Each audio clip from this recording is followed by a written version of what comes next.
Cari maklumat dan berita politik yang bebas, kupasan yang tepat, panas. Dapatkannya secara eksklusif hanya di Jom Channel. Komitmen kami, pentasan berita Isnin hingga Jumaat. Berbicara dan isu semasa, kami garapkan secara langsung. Panel-panel berkaliber dan profesional.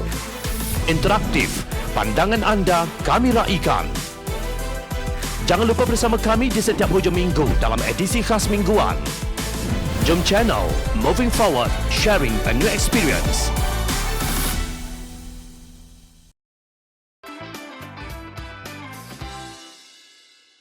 Adakah ini kualiti jawapan Menteri Undang-Undang? Baiklah, terlanjur Jom Channel menyiarkan tentang kegagalan yang bertarik arus di negara ini di zaman pemerintahan Perikatan Nasional. Mari kita kongsi kenyataan Ahli Parlimen Sepang Muhammad Hanifah Maidin mengenai interaksi beliau di Dewan Rakyat bersama Menteri di Jabatan Perdana Menteri Undang-Undang, Datuk Seri Dr. Wan Junaidi Tuanku Jaafar. Soalan beliau berhubung dengan siasatan Suruhanjaya Pencegahan Rasuah Malaysia SPRM terhadap Ahli Parlimen UMNO Pontian Datuk Seri Ahmad Maslan. Begini bunyi soalan Hanifah. Mengapa YB Pontian tidak dituduh kerana memberikan fakta tidak benar kepada pegawai penyiasat SPRM? Untuk bersikap adil, Jom Channel petik jawapan yang dilemparkan oleh bekas Timbalan Menteri Undang-Undang Pakatan Harapan itu.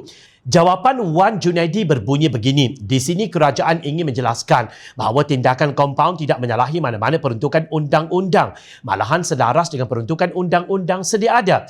Tindakan dikenakan ini merupakan satu tindakan punitif terhadap mana-mana individu yang terlibat dan merupakan satu bentuk pemulangan aset di bawah Amla TFPU UAA 2001. Sekian, terima kasih.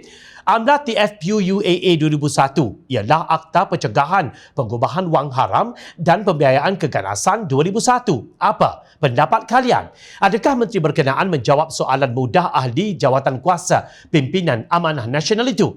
Hanifah mengajak kita melihat kualiti jawapan kerajaan tebuk atap 2.0 itu. Hari ini ketika bertemu YB Menteri Undang-Undang Gomeng Tebuk Atap 2.0 di luar Dewan, saya habaq kat dia, YB awak jawab lagu tu. Tu tak jawab soalan. Saya juga habaq kat dia. InsyaAllah saya akan menulis secara rasmi kat dia, complaining cara dia jawab tu. Dia hanya berdiam diri dan senyum, ujar Hanifah di Facebook beliau.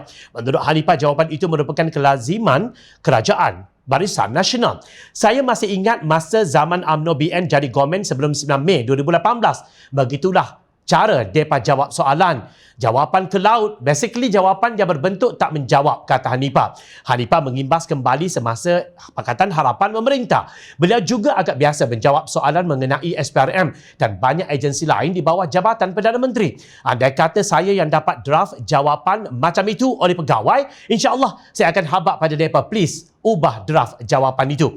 Sejujurnya, kata beliau, jawapan sebegitu beberapa kali ketika beliau diamanahkan memegang jawatan Timbalan Menteri Undang-Undang JPM. No way, I would have endorsed such a mind-boggling reply, tegasnya. Maksudnya beliau tidak akan menerima jawapan yang membingungkan dan disediakan oleh pegawainya. Hanifah menjelaskan bahawa beliau membangkitkan isu mengenai Ahmad Maslan yang telah dituduh di atas dua pertuduhan di bawah Akta SPRM.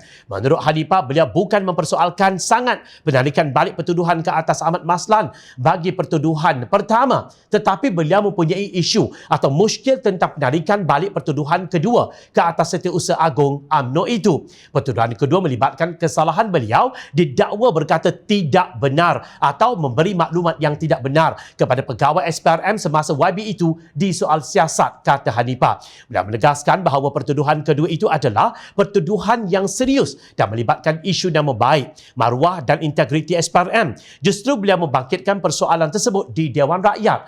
Awal pertuduhan itu perlu ditarik balik, soal Hanifah. Menurut beliau, jawapan Wan Junaidi di sini, kerajaan ingin menjelaskan bahawa tindakan kompaun tidak menyalahi mana-mana peruntukan undang-undang. Tidak menjawab soalannya. Siapa yang tanya soalan kompaun itu menyalahi atau tidak?